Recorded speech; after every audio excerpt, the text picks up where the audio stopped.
আনন্দে আত্মহারা হয়ে গেছে, লুবে পেরেশান হয়ে গেছে, সমস্ত স্বর্ণ মুদ্রা আমি নিয়ে নিব। লোকটা বস্তার মধ্যে স্বর্ণ মুদ্রা ভরতে শুরু করলেন, ভরতে ভরতে সমস্ত স্বর্ণ মুদ্রা ভরে ফেলছে। হঠাৎ করে দেখে একটা নুনদানি, লবণদানি, একটা নুনদানির বাটি, স্বর্ণের নুনদানির বাটি, দেখতে খুব সুন্দর।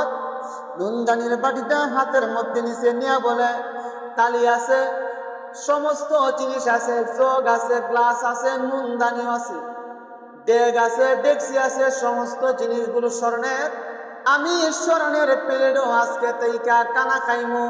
এলাকার মধ্যে সবচাইতে ধনী মানুষ হয়ে যাব, এলাকার মধ্যে সবচাইতে সম্মানী হয়ে যাব।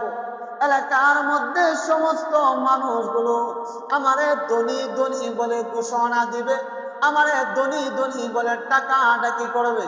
সমস্ত মানুষ বলবে, ইমুক মানুষের স্বর্ণের কোনো অভাব নাই, স্বর্ণের কোনো অভাব নাই, স্বর্ণ দিয়া বস্তা ভরে ফেলছে, স্বর্ণ নিয়ে রওনা হয়ে যাবে। হঠাৎ করে ডান দিকে তাকায় দেখে স্বর্ণের একটা পালং দেখা যায়, খুব সুন্দর স্বর্ণের পালং দেখা যায়।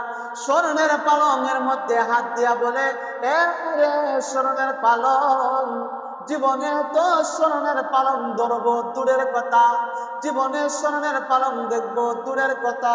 এই স্বর্ণের পালং দিকা আমার দিলটা ভরে গেছে, স্বর্ণের পালং নিয়ে নিমু বাড়ির মধ্যে। স্বর্ণের পালং বাড়ির মধ্যে নিয়া সুন্দর কইরা স্বর্ণের পালংয়ের মধ্যে ঘুমাইব। এলাকার মানুষরা বলবে, স্বর্ণের পালংয়ের মধ্যে ঘুমা, স্বর্ণের তালির মধ্যে খানা খাও, স্বর্ণের ডেগের মধ্যে রান্না বাড়া করে। লোকটা কত ধনী, তার টাকা পয়সার কোনো হিসাব নাই। সকলে আমারে ধনী ধনী বলে ঘোষণা দিবে, সকলে আমারে সম্মানী সম্মানী বলে ঘোষণা দিবে।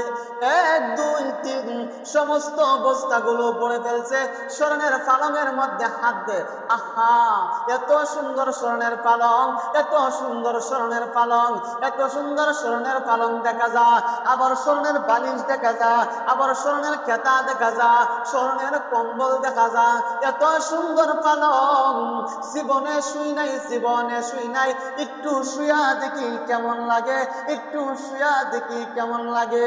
স্বর্ণের পালংয়ের মধ্যে শুয়া গেছে, স্বর্ণের পালংয়ের মধ্যে শুয়া শুয়া চিন্তা করে, যেই পালংয়ের মধ্যে ঘুমাইলাম, যেই পালংয়ের মধ্যে ঘুমিয়ে গেলাম, যেই স্বর্ণের বালিশের মধ্যে ঘুমাইলাম, মাথা লাগাইলাম, এই স্বর্ণের পালং আমি বাড়ির মধ্যে নিয়ে যাব, এই স্বর্ণের প্লেট বাড়ির মধ্যে নিয়ে যাব, যেই স্বর্ণ দিয়া বস্তাগুলো বোঝাই করলাম, সমস্ত স্বর্ণগুলো নিয়ে যাব, সমস্ত স্বর্ণগুলো বাড়ির মধ্যে নিয়ে যাব। হঠাৎ করে চিন্তা করতে করতে হঠাৎ করে ঘুমিয়ে গেছে। ঘুমিয়ে যখন গেছে তখন দিন পুড়ে গেছে, রাত্র চলে আসছে। দারোয়ান ঘরের দরজার মধ্যে দাঁড়ায়া বলে, এ বান্দা, ঘুম থেকে উঠো, ঘুম থেকে উঠো, তোমার সময় শেষ, তাড়াতাড়ি তুমি বাহির হইয়া যাও। লাভ দিয়া ঘুম থেকে দাঁড়াইছে, লাভ দিয়া ঘুম থেকে দাঁড়ায়, হাই হাই হাই, ফজর থেকে মাগরিব পর্যন্ত আমার সময় দিয়েছিল, যত স্বর্ণ নিতে পারি, যত অহংকার, যত অলংকার পাতি নিতে পারি, কিন্তু আমি স্বর্ণের পালং দিকা আমি ঘুমায়া গেলাম, স্বর্ণের পালং দিকা ঘুমায়া গেলাম। এখন তো রাত্র হয়ে গেছে, আমি কেমনে স্বর্ণগুলা নিমু, আমি কেমনে স্বর্ণগুলা নিমু। স্বর্ণের বস্তা নিয়া বাহির হয়েছে। দারোয়ানে বলে, দাঁড়াও, কোথায় যাও? স্বর্ণের বস্তা নিয়া একটা বস্তা নিয়ে যায়, না না না, একটা বস্তাও দেওয়া যাবে না, সকাল থেকে সন্ধ্যা পর্যন্ত তোমার সময় দিয়েছিল, এর মধ্যে বস্তা নিলা না কেন? এখন সময় আবার আর কোনো কাজে আসবে না। স্বর্ণের বস্তা রেখে দিলেন, স্বর্ণের অলংকার পাতি রেখে দিলেন, একটা নুনদানির বাটি, ওই বাটিটা হাতের মধ্যে নিয়ে নিলেন, নিয়ে রওনা হয়ে গেলেন। নুনদানির বাটি, লবণের বাটি হাতের মধ্যে নিয়ে রওনা হয়ে গেল। হঠাৎ করে দারোয়ান বলে, দাঁড়াও, কোথায় যাও? আমি একটা লবণদানি নিয়ে যাব। একটা লবণদানি কেন?